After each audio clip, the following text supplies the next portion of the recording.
কোটা বাতিলের দাবিতে ঢাকা আরিচা মহাসড়ক অবরোধ করেছেন জাহাঙ্গীরনগর বিশ্ববিদ্যালয়ের শিক্ষার্থীরা। আমরা আরো বিস্তারিত জানব, সহকর্মী জাহিদ হাসান শাকিল আমাদের সাথে সরাসরি যুক্ত আছেন। শাকিল, পূর্ব ঘোষণা অনুযায়ী বিকেল 5টা পর্যন্ত এই অবরোধ কর্মসূচি চলবে। আপনার পেছনে আমরা শিক্ষার্থীদের দেখতে পাচ্ছি।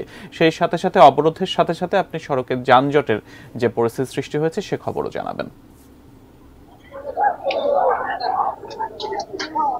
সিয়াম, আপনি যে বিষয়টি বলছিলেন, অর্থাৎ আমরা আজকে দেখেছি পূর্ব ঘোষণা অনুযায়ী 3টার পরপরই আমরা দেখছি ঢাকা আরিচা মহাসড়কের জাহাঙ্গীরনগর বিশ্ববিদ্যালয়ের ডেরিগেটে কিন্তু অবস্থান নিয়েছে শিক্ষার্থীরা। তারপর থেকে কিন্তু তারা উভয় পাশের যেই দিয়েছেন, অবরোধ করেছেন। ফলে দুই পাশেই আমরা দেখছি একটা যানজটের সৃষ্টি হয়েছে।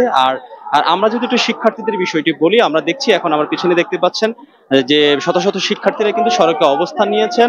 তাদের যেই কোটা বাতিলের যে দাবিটি তারা জানিয়ে আসছিলেন, সেখানে 4টি দাবি তুলে ধরে কিন্তু তারা বিভিন্ন স্লোগান এবং প্লে কার্ডে কিন্তু অবস্থান নিয়েছেন। আপনি তো আমার পিছনে একটু দেখাই, প্রথমে আপনাকে দেখতে পাচ্ছেন শিক্ষার্থীদের অবস্থান, সাধারণ শিক্ষার্থী সহ আমরা দেখছি এখানে অনেকে আইল্যান্ডের উপরে অবস্থান নিয়েছেন, নানান স্লোগানে আসলে মুখরিত। আমরা একটু প্লে কার্ড গুলো দেখানোর চেষ্টা করব। এখানে দেখতে পাচ্ছেন। আর এদিকে হচ্ছে যে আমরা দেখেছি যে আইন শৃঙ্খলা বাহিনী অবস্থান নিয়েছেন, একটু দূরে তারা অবস্থান নিয়ে রেখেছেন, যাতে করে যে কোনো ধরনের অপ্রীতিকর ঘটনা আসলে এড়ানো সম্ভব হয়। আপনারা দেখতে পাচ্ছেন বিভিন্ন স্লোগান এবং প্লে কার্ড হাতে কিন্তু শিক্ষার্থীরা কিন্তু মহাসড়কেই বসে পড়েছেন। তারা তাদের যেই দাবিগুলো ইতিমধ্যে কিন্তু দাবিগুলো জানিয়ে আসছিলেন যে কোটা বাতিলের দাবিতে দেখছেন যে সাধারণ শিক্ষার্থীরা তারা বলছেন যে ছাত্র সমাবেশের ব্যানারে কিন্তু তারা এই দাবিগুলো তারা জানাচ্ছেন। দেখতে পাচ্ছেন বিভিন্ন প্লেকার্ড। একজন শিক্ষার্থীর সাথে কথা বলে ধারণা দেওয়ার চেষ্টা করবো আসলে তাদের কর্মসূচির কিভাবে চলবে আর এবং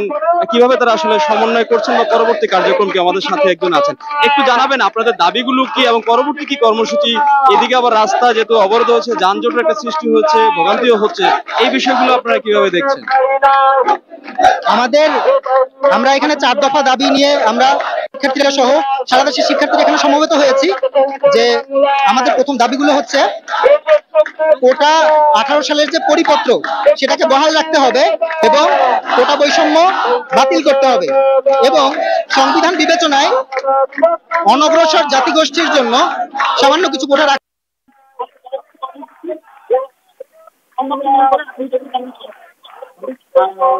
ধন্যবাদ আপনাকে যে কর্মসূচি এবং পরবর্তী কর্মসূচি